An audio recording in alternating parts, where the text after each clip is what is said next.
Hi, welcome. Now I'm going to show you how to remove duplicate values using remove duplicates. Okay, so now let's go to Excel sheet. What I have here is a set of voucher numbers. I want to remove the duplicated voucher number from the list.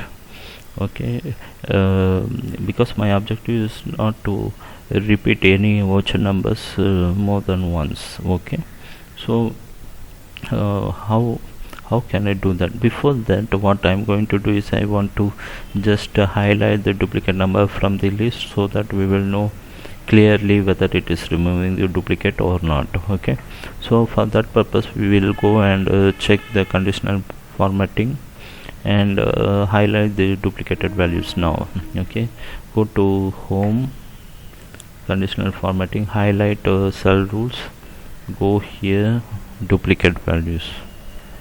Okay, in the duplicate values you go check, you can also highlight the unique values. Now our purpose is to see whether what is the value duplicate values with some color, red fill color, or you can change to any color.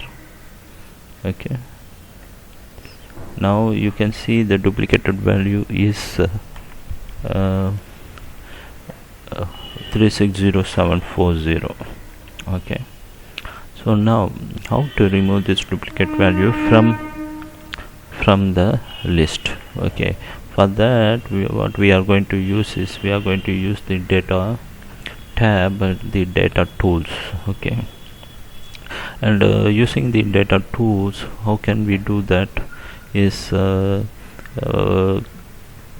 click, go to remove duplicates.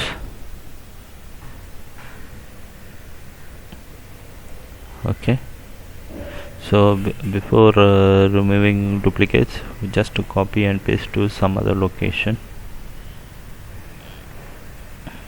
Okay, now use it for because it is removing in the same column, so I copied it and pasted it.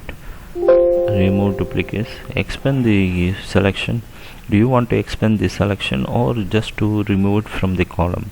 That means if you want to expand this selection, then what will happen, it will expand to the other rows also, other columns also, and remove the duplicated. While removing the duplicated value in the particular column, it will also remove it from the other rows, other column rows also, the respective rows. So for our purpose is just to remove it from our column, only one column. Okay, remove duplicate. Okay, what is the column need to be considered? Okay, only the column voucher. Okay, this column, because we selected this column, the voucher is of big column header. If you don't put a header, it will say column B. Put a header, it is the voucher. The column B is the only column we selected. Press OK. You see now it is removed the duplicate value and it is come up with the other 9 voucher values, but 360740 is included only once. Okay, so this way you can use the remove duplicates from the data tools to remove the duplicated value from the list. I hope this video is helpful to you. If you like my video, press like, and if you have any suggestions or improvements, feedback, so you just leave it on the comment section, and God bless you.